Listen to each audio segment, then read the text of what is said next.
Hello everyone, and welcome back to another tutorial on our channel. In this one we are going to be talking about Project Lombok. This is going to be a short introduction to the project, and we are going to demonstrate what it is and how we can use it. For all of you that do not know, Project Lombok is a Java library that actually helps you out get rid of all of that boilerplate code that you always have to write. So think about getters, setters, equal methods and stuff like that. Here we are on their homepage, where they actually have a nice tutorial to show you how to use it. So you can also take a look at that, but we are going to be building something on our own just to demonstrate how we can do stuff with it and what features that they support. We are not going to be going through all of the features, but we're just going to take a look at a few of them. Okay, so if we go to the features and to the stable ones, here we can see the list of all of the features that they support. So these are the Lombok features, and they are listed here with some nice examples. So for example, if you open up the one with the getters and setter, they will actually show you that you don't have to write getters anymore. You can actually just annotate or add this annotation to your field, and then it will automatically generate getters and setters for you.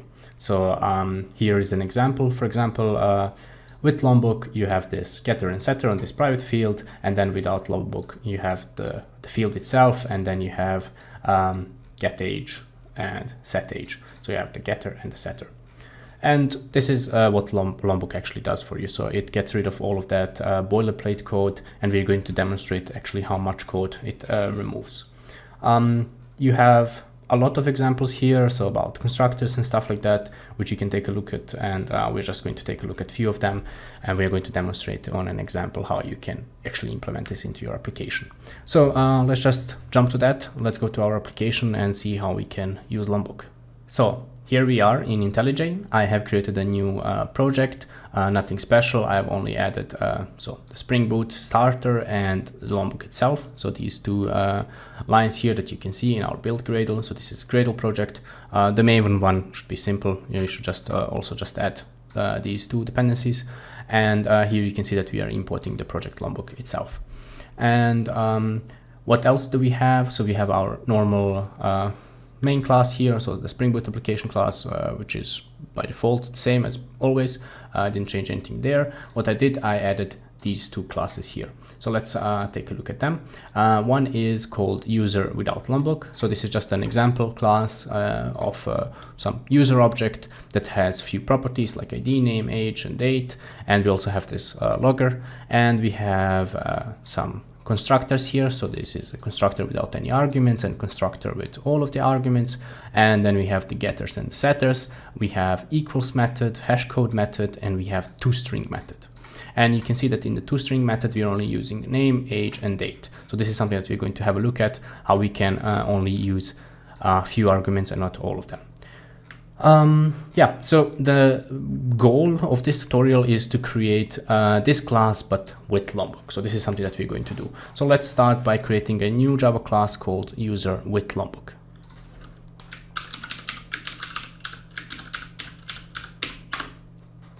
So in this class, we're going to have same properties, so we can actually copy them from here. We're going to take the ID, the name, and age and date. We can copy them in and paste them here.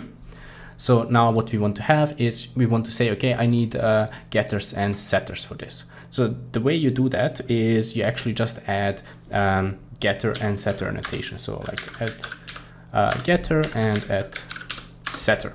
So we can copy paste this. So this means that all of these properties will have getters and setters created, which is actually quite simple. So no fuss about it.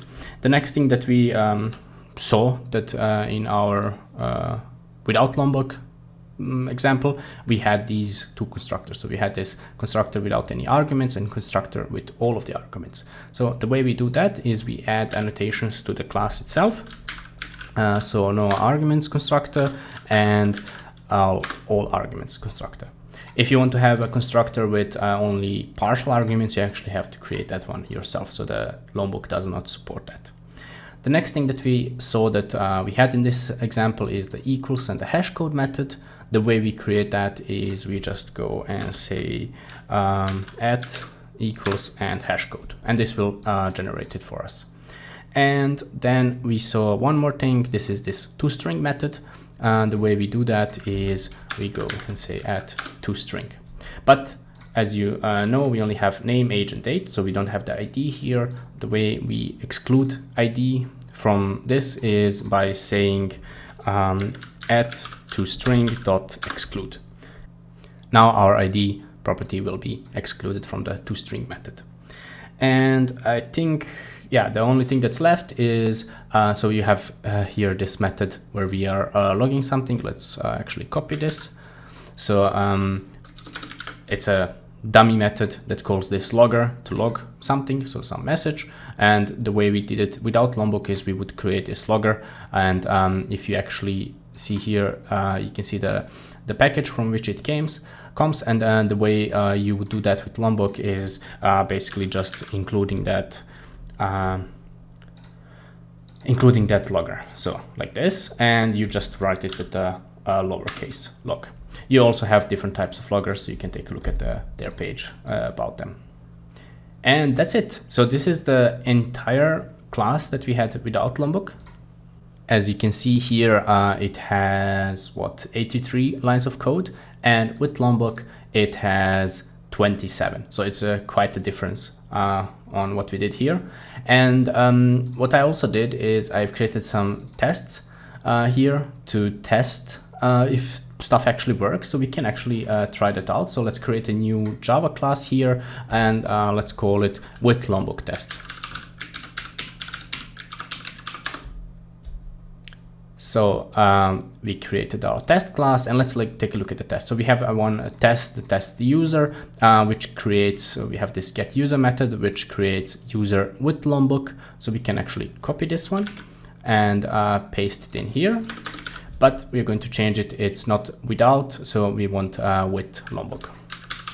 So we want this method to return the user with Lombok. So we're going to be replacing the type on this. So it's exactly the same. You can see that the setters and getters work. If you middle mouse click setter, it just jumps to the property field, which means that already our Lombok works.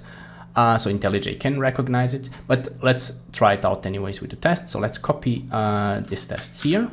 So just paste it in, and you can see that this test creates some local date, creates a user without Lombok here, and then asserts that the getters work, that the toString method works, and yeah, all of that stuff. So let's let's change the type to user with Lombok here, because that's what's expected, and we have to do the same here. So we are going to be testing that our constructor works. So like we are testing here that the constructor with all of the arguments works, and here we're testing that the constructor without any arguments works.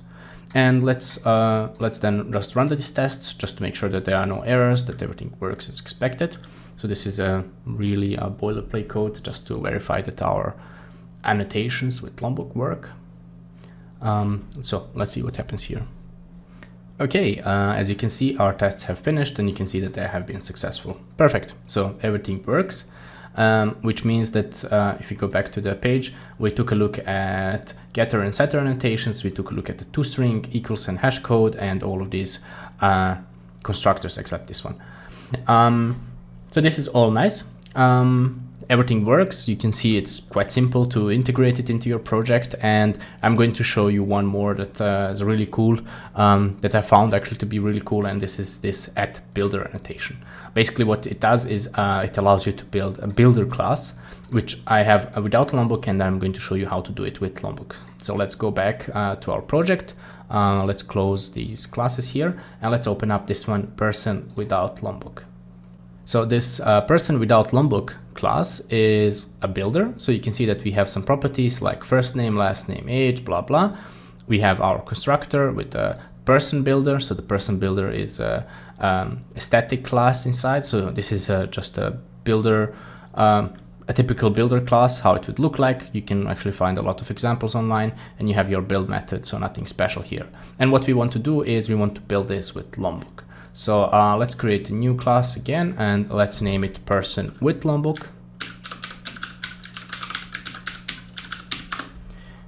And then let's copy the properties. So we are going to have exactly the same properties. Let's paste them in here. And you can see that they are final. So we are going to be removing this. And what we want to do is we want to say add builder, and that's it. So we have, we have our builder class done. So we are missing some stuff, like we're missing getters and setters. So we could add getter and setter annotations, or we could add just the getter annotations, but and constructors and blah blah. But the way we can do that is we can say data. So instead of doing all of the annotations as we did here, so like these and the constructor ones, you can just say add data, and then it will create everything for you. So this is even like a shortcut. And basically you can see here 15 lines to create a builder class with these properties. And here to create without Lombok, it took us 68 lines. So we got rid of a lot of boilerplate code. So the code that would always be the same regardless of what you do. And again, let's test this out. So if we go without Lombok test, you can see that we have test person test, which we can copy and paste it in our with Lombok test and have a look at what it does. So we just need to, we need to change the type here to with Lombok. And what does it do?